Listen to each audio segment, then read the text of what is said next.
एक जंगल में एक खरगोश रहा करता था। खरगोश बहुत ही अच्छा और परोपकारी था। वो आवश्यकता पड़ने पर सभी की मदद करता था। अतः उसे सभी अच्छा मानते थे और अपना मित्र भी समझते थे। मगर एक दिन संकट में सबकी सहायता करने वाला खरगोश स्वयं संकट में पड़ गया। खरगोश के पीछे जंगल के कुछ शिकारी कुत्ते पड़ गए। वो अपनी जान बचाकर भागने लगा।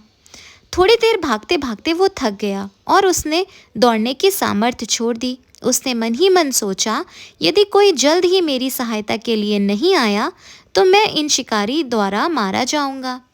हे ईश्वर, कृपया मेरी सहायता करें। तब उसे सामने से घोड़ा आते हुए दिखा। वो झटपट घोड़े के पास गया और उससे बोला, घोड़े भाई, मुझे तुम्हारी सहायता चाहिए। कृपया मेरी सहायता करो, मुझे अपनी पीठ पर बैठाकर कहीं ले चलो। तब घोड़ा बोला, भाई खरगोश, मैं तुम्हारी सहायता तो कर देता, लेकिन मुझे कभी कहीं कार्यवश जाना है। वो देखो, तुम्हारा मित्र बैल इधर आ रहा है।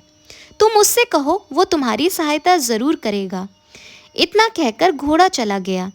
अब खरगोश बैल के पास गया और बोला, मेरी सहायता कर दो, मेरे पीछे शिकारी कुत्ते पड़े हुए हैं। बैल बोला, मैं तुम्हारी सहायता तो कर देता, लेकिन मुझे अपने अन्य बैल मित्रों से मिलने जाना है।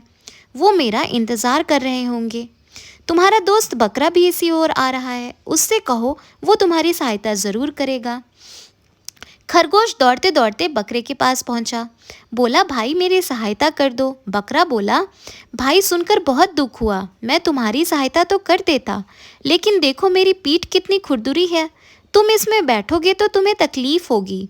वो देखो, तुम्हारी मित्र भेड़ भी इसी तरफ आ रही है, वो तुम्हें आरामदायक पीठ पर बिठाकर बचा लेगी। खरगोश अब भेड़ के पास गया और उससे मदद मांगी।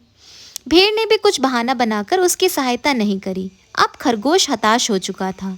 वो मन में सोच रहा था कि मैंने मुसीबत पड़ने पर सबकी सहायता की, लेकिन अभी मैं संकट में हूँ तो मेरी सहायता कोई भी नहीं कर रहा। यहाँ सब अपने स्वार्थ के लिए ही मित्रता करते हैं। अब उसने ईश्वर के भरोसे छोड़ दिया और जाकर बिल में छुप गया। कुत्ते आए और जब खरगोश नहीं मिला तो वो वहाँ से चले गए। वो फिर अपनी जान बचाकर जंगल से हमेशा हमेशा के लिए चला गया। तो इससे दोस्तों हमें यही सीख मिलती है कि स्वार्थी मित्रों का होना ना होना एक ही बराबर है, क्योंकि वे अपना काम तो निकलवा लेते हैं, परंतु आवश्यकता पड़ने पर कभी सहायता नहीं करते। दोस्तों, अगर आपको भी मेरी इस कहानी से कुछ शिक्षा मिली हो तो मुझे कमेंट करके ज़रूर बताना। मेरे वीडियो को लाइक करना अगर वीडियो पसंद आई हो तो, और मेरे चैनल को सब्सक्राइब कर लेना ऐसी ही वीडियोस देखते रहने के लिए। Thank you for watching.